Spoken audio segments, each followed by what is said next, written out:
हमको सूचना मिली, हम आपको अवगत करा रहे हैं, आपकी मर्जी है। सूचना मिली आगरा से 7-8 महिलाएं आई हुई हैं और वो मिलना चाहती हैं। हमारे द्वारा कहा गया, हम तो स्त्री पुरुष किसी से कभी मिलते ही नहीं है, मिलने का यहाँ कोई प्रावधान नहीं है। अगर प्रावधान है तो सत्य के साथ का है, मानव मंगल मिलन सद्भावना समागम का है।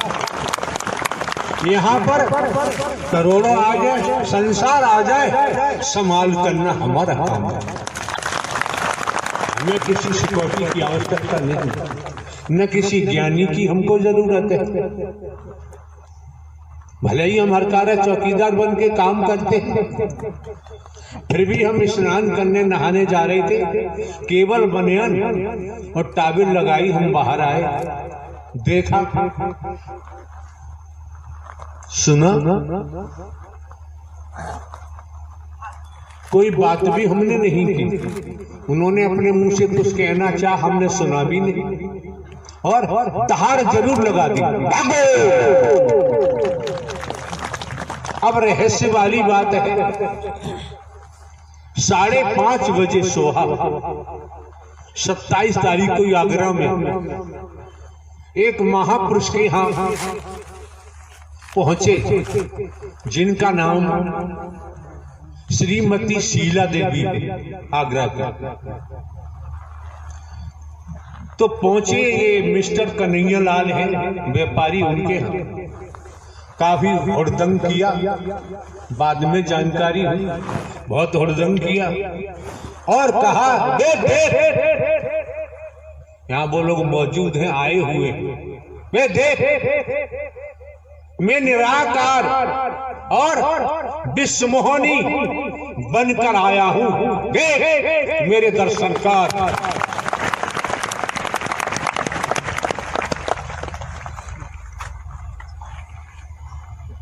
ठीक है, समझने की बात है, जब तुम निराकार विश्वमोहनी रूप धारण करके आए हो तो फिर ग्वालियर आने की क्या जरूरत है? इस ब्रह्मांड में हरि परमात्मा के अलावा दूसरा कोई परमात्मा न था, न है और न ही होगा। शंकर, ब्रह्मा, विष्णु, राम, श्री कृष्ण, देवी दुर्गा, हनुमान जी, काली, काल भैरव, तमाम व्याख्या करेंगे, बहुत समय लगेगा। अब जानकारी हुई, कई दिन से किसी के यहाँ क्या कर रहे थे, इनकी लीला यही जानी, उस संबंध में हमें कुछ नहीं कहना है। जानकारी हुई क्या कि मेरा गणेश मर गया है, किसी स्त्री का पति की मौत हो गई है और हरि जीवित करे। अरे हरि का विधान है, जिसने जन्म लिया है कर्म फल भोगने के उपरांत शरीर की मृत्यु होती है, जिसका निर्माण किया जाता है समय आने पर वो ध्वस्त होता है। अगर कलाओं की बात होती है, हम आपको ये जानकारी दे रहे हैं, जितने हरि बन रहे हो, निराकार बन रहे हो, उन्हें आने की जरूरत नहीं है, कभी भी, कभी ना है। और हमारे द्वारा जगह जगह कहा भी गया है, जहां इस तन की मौजूदगी होती है वहीं मानव मंगल मिलन सद्भावना समागम का आयोजन होता है। बाकी दुनिया में कौन क्या कर रहा है वो करेगा, उसे खुद भोगना पड़ेगा, हमसे कोई लेना देना नहीं, कहीं पर भी। हमारे द्वारा आज तक किसी को भिन्न भिन्न प्रांतों में, कस्बों में, शहरों में, नगरों में, महानगरों में, ग्रामीण अंचलों में प्रवास बनाने के लिए हमने कभी किसी को नहीं कहा है। जो बनवा रहे हैं, जो नोट दे रहे हैं, चंदा कर रहे हैं, वो जाने, उनका जाने काम। हमारा उन लोगों से कोई सरोकार नहीं है। आपको जानकारी दे रहे हैं। आप लोग चंदा होता है, चंदा इकट्ठा करते हैं। अरे ये डर ये किसी स्त्री पुरुष का नहीं है, ये हरि परमात्मा का दरबार है। आपको देखे न देखे आपकी मर्जी है। अगर जमाने में कहीं से हम रुपया पैसा कहीं से लिया हो तो बताओ, किसी रूप में लिया हो। हमारा काम, हमारे नाम जमीन जायदाद है। 14-15 वर्ष पहले पेंशन लिए इंटेलिजेंस ब्यूरो से, पेंशन है, हमारे कोई खर्चे हैं नहीं। बहुत बढ़िया काम चल रहा है। दूसरे, हम खेत में जाके बैठ जाएं और जिसको जरूरत है वो खेत में जाके पहुंच जाएगा। हमें कहीं महल बनाने की जरूरत, हमें दिखावा दिखाने की जरूरत नहीं है। आने वाले महापुरुषों को लूट कर और हम आश्रम बनवाएं, महल बनवाएं, एसी लगवाएं, एसी रूम्स बनवाएं, एसी फर्नीचर लगवाएं, ये दिखावा दिखाना हमारे बस की बात नहीं। हम दिखा भी नहीं सकते। कौन क्या कर रहा है, कौन क्या नहीं कर रहा है, तो पूर्व में ही जानकारी दी जा चुकी है। कर्म करने को दुनिया स्वतंत्र है और भोगने के लिए परतंत्र है।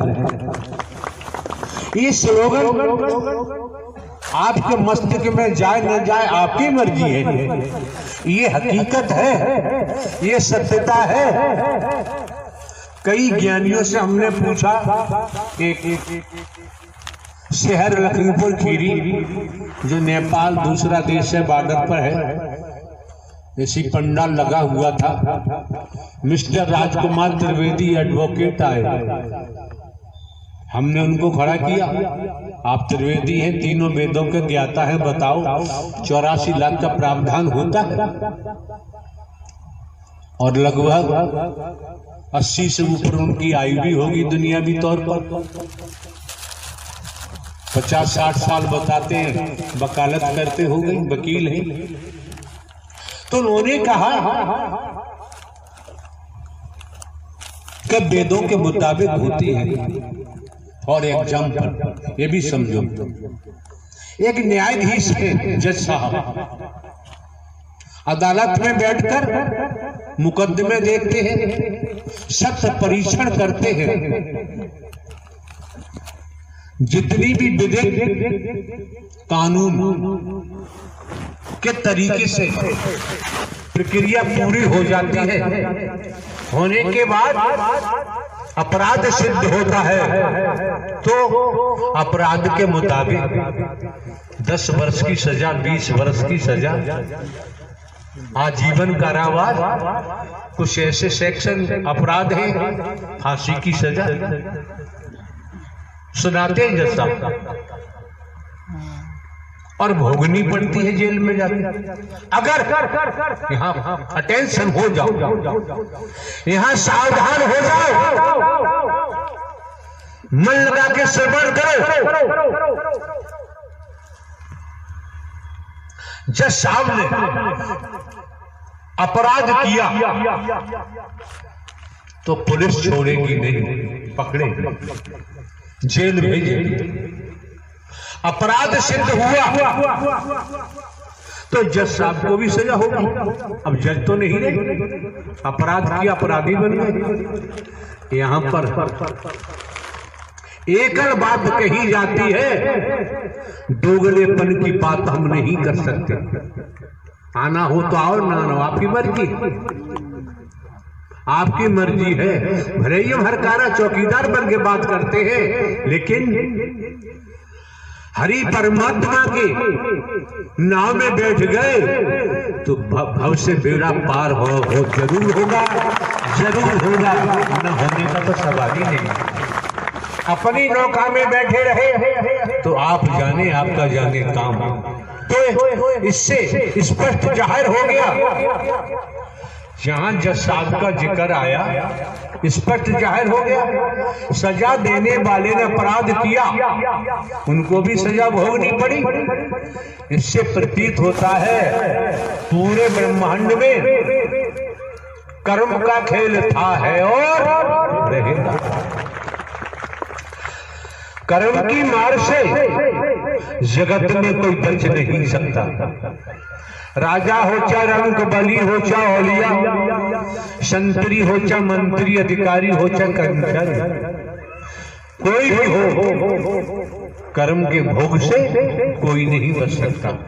बात आगरा की चल रही थी, जो उन्होंने किया है, भगवती बनी है, विश्व मोहनी बनी है, मैं निराकारी विश्व मोहनी बन के आया हूं। वो लोग मौजूद हैं जिसके परिवार गए, उन्होंने बताया। तो देखो सीधी सी बात है, बात द्वापर की होती है। श्री कृष्ण जी का नाम आता है, 16 कलाओं का जिक्र वेद शास्त्र पुराणों में आता है, ज्ञानी जन बताते हैं। तो कुरुक्षेत्र में कौरवों और पांडवों में युद्ध चल रहा है, संग्राम चल रहा है। अब आप समझिए, लेख के मुताबिक 16 वर्ष की आयु में अभिमन्यु का वध, योद्धा घेर के अभिमन्यु का वध कर देते हैं, मार देते हैं। और वो अभिमन्यु लेख के मुताबिक श्री कृष्ण की बहन सुभद्रा, सुभद्रा का बेटा अर्जुन का बेटा, सुभद्रा की शादी अर्जुन के साथ की गई, ऐसा लेख कहता है। और वही श्री कृष्ण जी का भांजा और श्री कृष्ण जी का शिष्य। तो बताइए आप, कोई बताए श्री कृष्ण क्यों नहीं बचा पाए? श्री कृष्ण क्यों नहीं बचा पाए? कि ऐसा ढोंग किया जा रहा है, दोबारा शिकायत मिली, अच्छा नहीं होगा कोई भी हो। अपने घर में भगवती बनो, दुनिया में बनो, यहाँ आने की जरूरत नहीं है। जो बनेगा उसे झेलना ही पड़ेगा। क्यों क्यों क्यों क्यों? हमारे द्वारा पूर्व में भी कहा गया है, पूर्व में भी कहा गया है, जन्म लेने वाला मरने वाला न परमात्मा था, न है और न ही होगा। बेटा कभी बाप हो ही नहीं सकता। ये बर्ती बेवजह नहीं मिली है, संस्कारों के कारण मिली है। फिर देखो, मुनि वशिष्ठ पंडित ज्ञानी, वेद ज्ञानी जन, संत जन वशिष्ठ जी को ब्रह्मा का अवतार मानते हैं। मुनि वशिष्ठ पंडित ज्ञानी शोध के लगन धरी, कर्मगत टाले न टली। सीता हरण मरण दशरथ का, वन में विपत पड़ी, कर्मगत टाले न टली। जिन्हें 11 कलाओं से बताते हैं राम जी को, अपने पिता श्री राजा दशरथ की मृत्यु को बचा नहीं पाए, पूरा परिवार बिखर गया, पूरा परिवार बिखर गया, बचा नहीं पाए। हम देखें, हम कंचन कामनी में फंसे हुए हैं, हम मोह में फंसे हुए हैं, ममता में फंसे हुए हैं, लोभ में फंसे हुए हैं, अहम में फंसे हुए हैं, काम वासना में फंसे हुए हैं। मैं मेरी अपने पराई में फंसे हुए हैं, भेदभाव में फंसे हुए हैं। तो वेदों में, शास्त्रों में, पुराणों में, वैदिक काल का इतिहास बताता है दसियों हजार या दसियों हजार वर्षों तक ऋषि मुनियों ने तपस्या की। जिनकी तपस्या की उनका दर्शन नहीं पाया। समझो जरा, दर्शन नहीं हुआ।